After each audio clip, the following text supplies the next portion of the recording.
विधानसभा निर्वाचक नामावली के सांक्षिक पुनरीक्षण कार्य में लगे सभी बीएलओ साथियों का इस वीडियो में मैं स्वागत करता हूं। इस वीडियो के द्वारा आज हम जानेंगे कि फार्म 7 के साथ में लगने वाले नोटिस को कैसे भरें। सबसे पहले बात करते हैं कि फार्म 7 कौन अप्लाई कर सकता है। फार्म 7 ऐसा ही कैंडिडेट अप्लाई कर सकता है जो उसी भाग संख्या का निर्वाचक अर्थात मतदाता हो जिस भाग संख्या के निर्वाचक अथवा मतदाता की प्रविष्टि पर आक्षेप किया जा रहा है।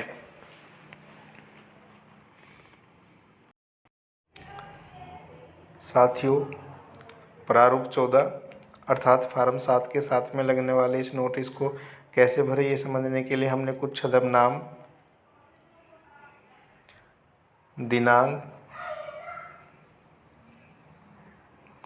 और विभिन्न डाटा का सहारा लिया है, जिसमें विधानसभा भाग संख्या और दिनांक आदि है, ताकि इस प्रारूप को कैसे भरें सिर्फ ये हम समझ सके। आओ देखते हैं। सबसे पहले हम बात करते हैं कि प्रारूप 14 क्यों भरा जाता है। प्रारूप 14 इसलिए भरा जाता है कि फार्म 7 अगर किसी व्यक्ति के द्वारा जमा किया जाता है और वो अनुचित तरीके से या गलत तरीके से या गलत मंशा रखते हुए किसी की वोट कटवाना चाहता है, तो जिस मतदाता की या जिस निर्वाचक की वोट या प्रविष्टि के विरुद्ध वो फार्म 7 जमा किया गया है, उसको इसकी जानकारी हो जाए। इस प्रारूप 14 जो एक नोटिस रूप में होता है इसके द्वारा, और वो अपना पक्ष संबंधित के सामने रख सके और अपना डाटा डिलीट होने से बचा सके। आओ बात करते हैं कि इस प्रारूप को हम कैसे भरेंगे।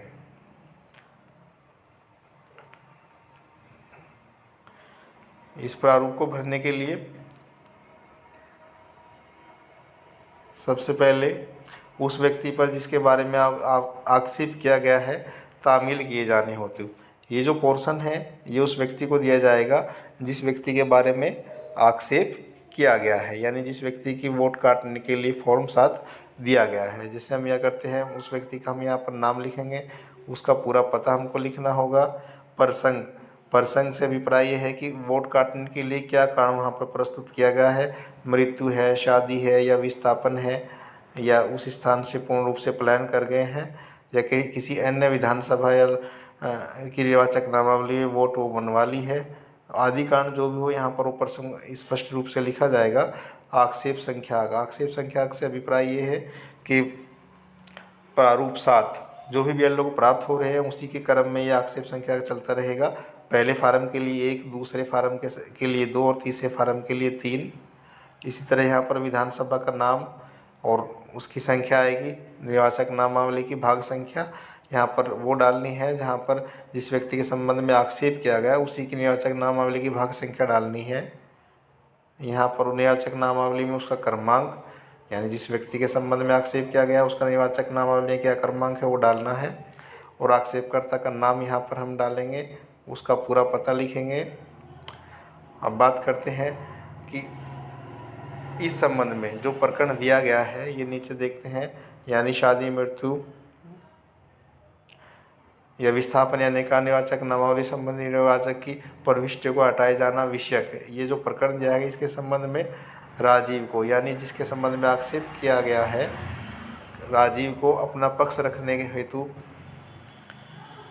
जो डेट दी गई है, समय दिया गया है, स्थान दिया है, वो हमको यहाँ पर स्पष्ट रूप में लिखना होगा, ताकि समय और निर्धारित समय पर वो अपने प्रमाण सहित अपना पक्ष रख सके।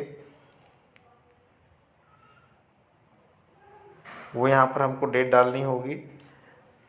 एक महत्वपूर्ण बिंदु ये है कि ये जो डेट होगी और नोटिस की डेट,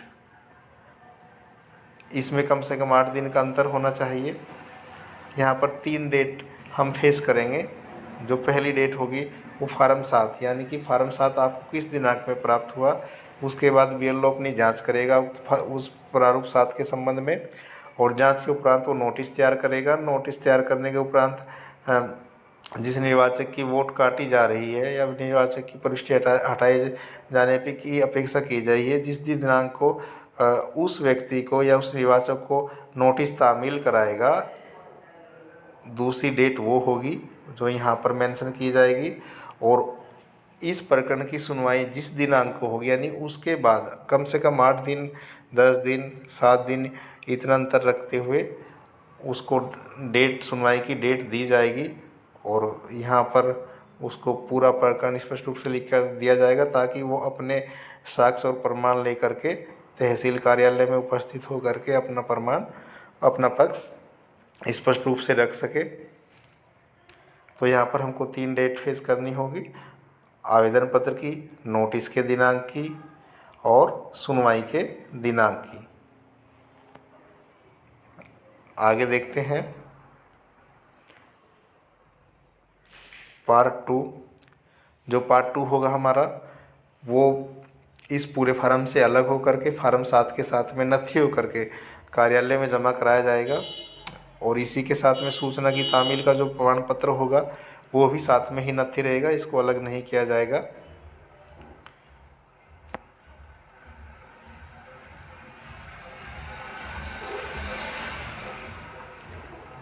यहाँ पर जो सूचनाएं हैं वो लगभग सेम थी। सूचना की तामील का जो प्रमाण पत्र है इसके बारे में बात करते हैं।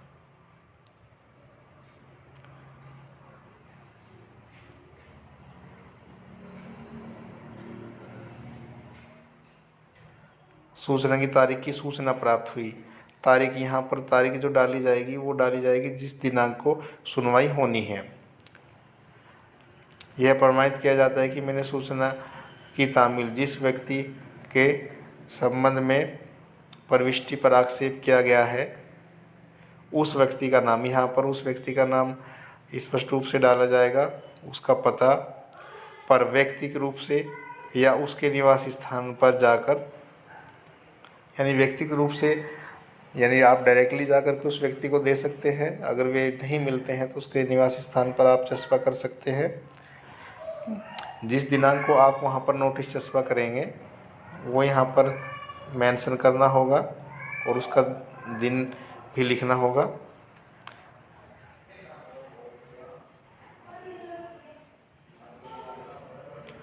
नीचे स्थान के लिए उस क्षेत्र का नाम या स्थान का नाम और नोटिस का दिनांक ये सेम रहेगा। ये जो डेट है ऊपर, ये सुनवाई की डेट अलग रहेगी, जिसके संबंध में ऊपर बताया जा चुका है। डेट को एक बार और स्पष्ट करते हैं। प्रारूप 7 के साथ आवेदन में आवेदनकर्ता ने जो डेट डाली है उसके बाद वो फर्स्ट डेट वो होगी। उसके बाद BLO अपने प्रारूप 7 के संबंध में आवश्यक जांच करेगा। तदुपरांत नोटिस तैयार करेगा ताकि कृत कार्रवाई में पारदर्शिता बनी रहे। नोटिस को जब उस व्यक्ति को दिया जाएगा जिसके संबंध में आक्षेप किया गया है, उस दिनांक को दूसरी डेट हमारी वो होगी जिस दिनांक को हमने नोटिस दिया है। तीसरी दिनांक वो होगी जो हमने सुनवाई का दिनांक रखा है। नोटिस देने के उपरांत कम से कम 6, 7, 8 या 10 दिन वो भी कार्य दिवस का होना चाहिए। तीसरी डेट सुनवाई की डेट होगी।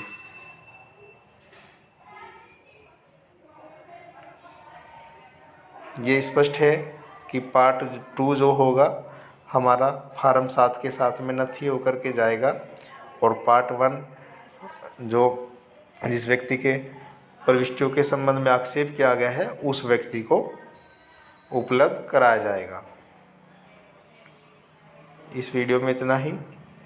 धन्यवाद।